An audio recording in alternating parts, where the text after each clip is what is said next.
안녕하십니까. 전종희 목사입니다. 1월 30일 목요일 매일 성경 묵상입니다. 여호수아 20장 1절로 9절입니다. 여호와께서 여호수아에게 말씀하여 이르시되 이스라엘 자손에게 말하여 이르기를 내가 모세를 통하여 너희에게 말한 도피성들을 너희를 위해 정하여 부지 중에 실수로 사람을 죽인 자를 그리로 도망하게 하라. 이는 너희를 위해 피의 보복자를 피할 곳이니라.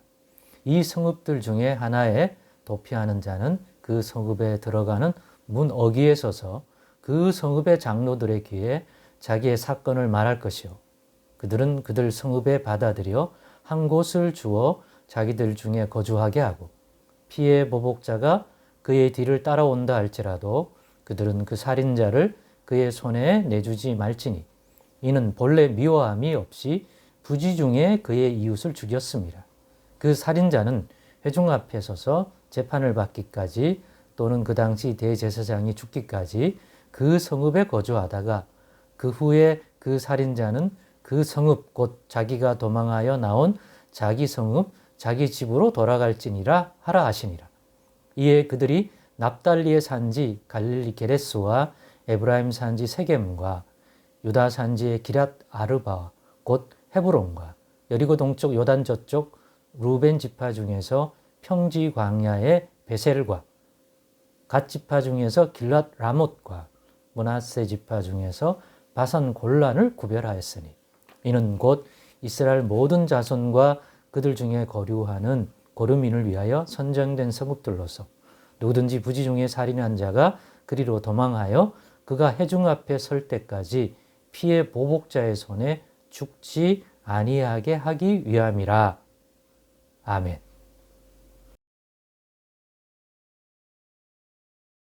네, 오늘은 이 본문의 말씀을 가지고 하나님의 공의를 따라 라는 제목으로 묵상 나눔을 갖겠습니다. 어떤 판결을 내릴 때, 특별히 어떤 사람을 죽을 죄라고 생각해서 그 사람이 행한 것에 보응된 것들로서 저 사람의 생명을 취해야 되느냐 아니해야 되느냐 라고 하는 문제와 관련된 사안이라면 갑자기 그 이해 당사자들이 죽음을 보고 흥분하여 그 감정 때문에 이 죽음에 이르게 한 어떤 관련자들에 대하여 보복하려고 할 마음이 인간이라면 생길 거다. 그 순간에는. 그러나 사람이 살다가 죽음에 이르는 것들은 고의적으로 저 사람을 미워해서 죽이는 죽임만 있는 것이 아니라 살다가 보면 의도하지 않게 저 사람을 죽이려는 마음이 아닌데 어떤 일을 하다 보면 우발적으로 이른바 우리가 사고사라고 부르는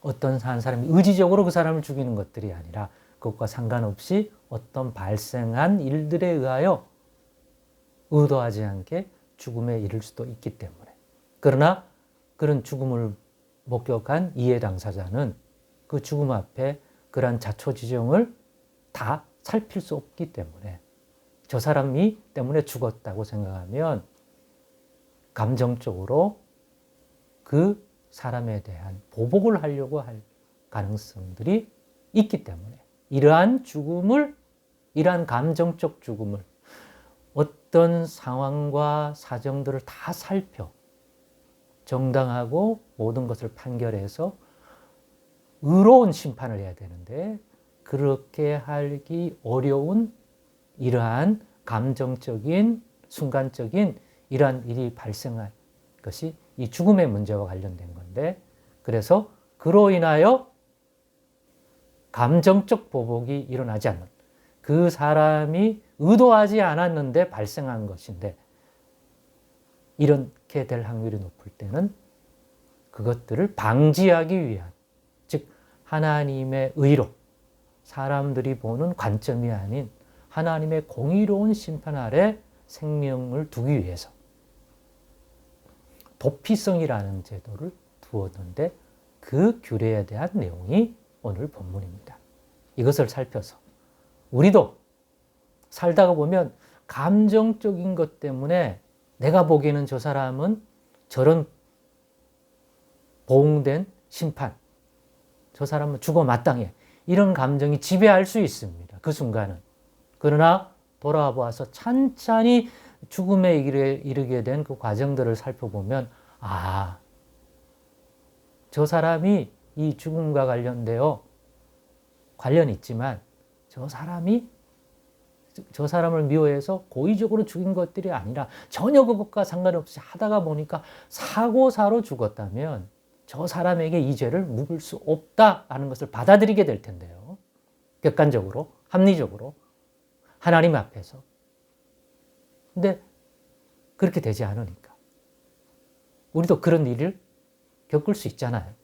그러니까 이 도피성을 보면서 우리도 하나님의 공의를 따라 특별히 생명에 대한 것들은 판단하자. 그 순간 아무리 내가 보기에는 보복하는 것이 공의롭고 내가 생각하기에는 합당하다고 느껴지더라도 한 템포 늦추자. 그러려면 내 눈앞에 있으면 안 되니까. 또 그 보복하려는 이해 당사자에게 있으면 안 되니까 그 사람이 그렇게 하지 않도록 아예 제도적으로 막아둔 것이 도피성인데 우리의 삶에도 도피성 같은 것들을 두자. 우리도 감정적으로 빨리 하지 말고 하나님의 공의로운 그 판결을 분별하여 그것으로 따를 수 있는 이러한 것을 두면 좋겠다는 묵상을 해보았습니다. 그래서 도피성은 제정 이유의 목적이 바로 보복이라는 것으로부터 무고한 죽음을 막기 위해서. 도피성의 규례는 본문에 있는 것처럼 자기가 고의로 죽지 아니했는데 사고 발생하면 도피성으로 가서 그 성 입구에서 자초지종을 얘기하고 그 성읍의 장로들이 듣고는 이유 있다 생각하면 받아들이고 그래서 그 사건의 자초지종이 다 파악될 때까지 그를 보호해 주죠. 판결 전까지 또는 대제사장이 죽기까지 그 기한만큼은 보호해 주는 거고 그 성으로 지정된 게 6개인데 보니까 각 지파 이 거리를 볼 때 모든 그 이스라엘 지역의 사람들이 갈 수 있는 그래서 거리적으로도 그죠? 예, 모든 이스라엘 백성 요단 동편인지 서편인지 빨리 피할 수 있는 그렇기 때문에 거리적인 면 그리고 그 도피성에 제정된 도시들이 대부분 그 지역에 아주 중요한 작은 이름 없는 마을이 아니라 누구라도 그 지역 헤브론 뭐 이러면 어디인지 알아요.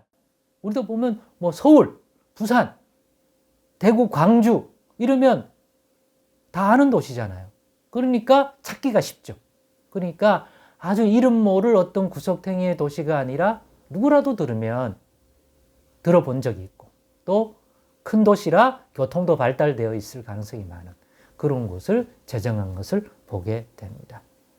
이것을 통해서 우리는 하나님이 다스리는 보응 또는 심판이 이루어지도록 때로는 우리의 순간적인 감정을 절제할 수 있어야 될 것입니다. 그런데 그 절제가 안 되기 때문에 제도적으로 이런 식으로 만들어서 그런 기간을 갖게끔 만들어주는 거죠.